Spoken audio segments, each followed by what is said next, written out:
The program is Let's Talk About It. We're visiting with Dr. Eric Jensen for his opinions.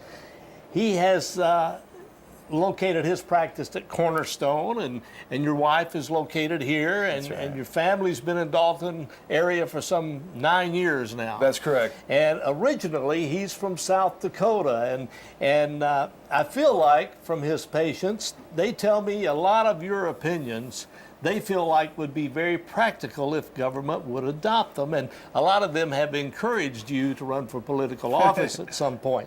Do you feel like that might be in the future somewhere? Well, people have always, said, oh, I'd vote for you. Well, I got 1,500 patients. That's probably not going to get me too far. But, it's something I thought about. Sometimes, the problem is they get entrenched, these politicians get entrenched and start looking for their next reelection campaign instead of really doing what's right. And as far as my political aspirations, it's more of a whim, knowing that you certainly need changes up in Washington and in the state a lot of times. But I'm more of a leave Georgia alone campaign. People ask me, why am I interested in politics? And I said, because politics is so interested in my livelihood, my profession, and pretty much everything that we go through. So, well, Dr. Jensen, every day for days now, we've been pounded on the national scene from all the networks, the newspapers, etc., with healthcare, and it seems like nobody actually understands what that large volume of documents is all about that we hear about, and even the people they're asking to vote on it don't sometimes seem to understand what's in there.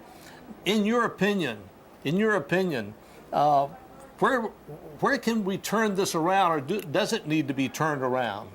Well, I think having a campfire with that thing and starting over would be a good fresh start. Even if somebody reads 2,500 pages, if it's not their field, they probably won't understand it.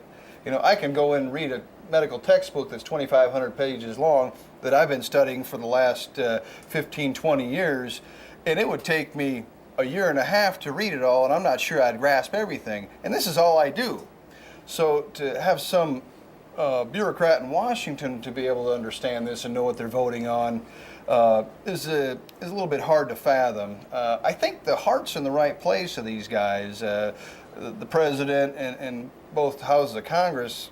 Their heart's in the right place. I just think that they're going about it the wrong way. A lot of times when the government gets involved, you'll get a lot more bureaucracy. So not only will people, not get care, they'll get worse care. The thing that a lot of people don't understand about this too is that a lot of the things that have really done well for our country in medical care, stents and all these wonderful medications and treatments and diagnostic tests, all that was done in the private sector. Government did none of that. Now, most of those are probably things that most people have invested in their 401k, biomedical sciences and biotechnology.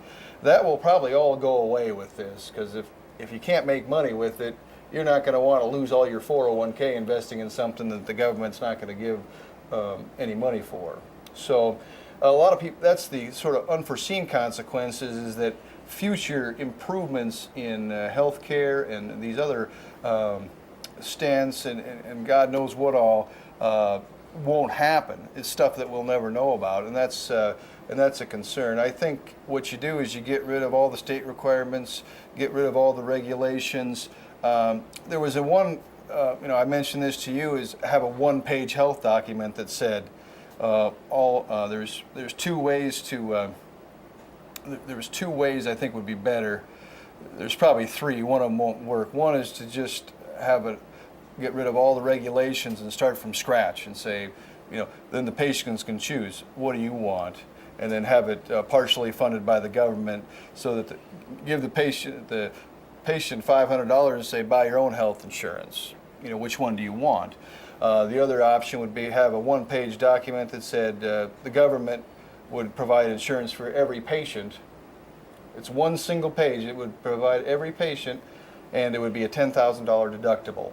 And then then you could buy extra insurance to cover from 0 to 10,000, and that would be available on the open market. Or if you don't want any and just want to put $10,000 away for a rainy day, you could use it that way. Dr. Eric Jensen, we appreciate you. The program has been Let's Talk About It. Until next time, this is Ron Arnold for Charter Main Street. Thank you, Ron. Thank you.